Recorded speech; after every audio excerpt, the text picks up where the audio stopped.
Okay, ganito kung paano gumana yung setup ko. DIY ko lang to. Yan.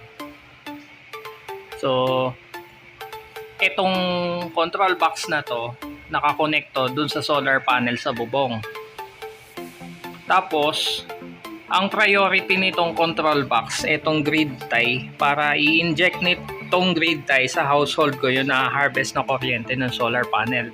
Then, pag na-detect ng export power sensor na nag-overharvest na ako, ibig sabihin nagbabalik na ako ng excess ko na kuryente pabalik ng metro.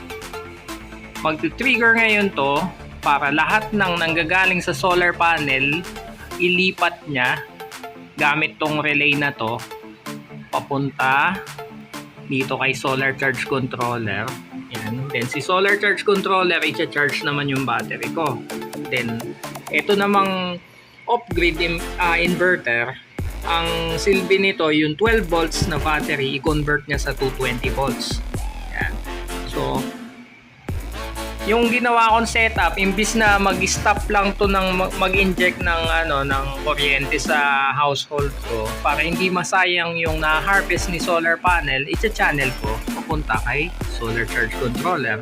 Then pag gabi na, yung na-charge na battery, dito ko na isasaksak yung electric fan ko para gamitin yung na-charge na battery. I-convert niya sa 220 volts yung na-convert. Yan, nag-on na tong export power sensor ko. Yan, meaning yan, pabalik na sa metro yung kuryente. So, gagawin niya ngayon, i-stop niya yon. Lipat dito, yan. Yan.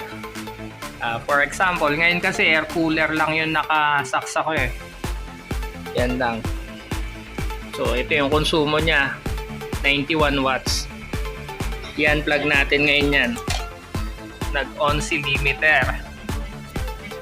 Ngayon, papunta ngayon lahat ng solar panel dito sa solar charge controller.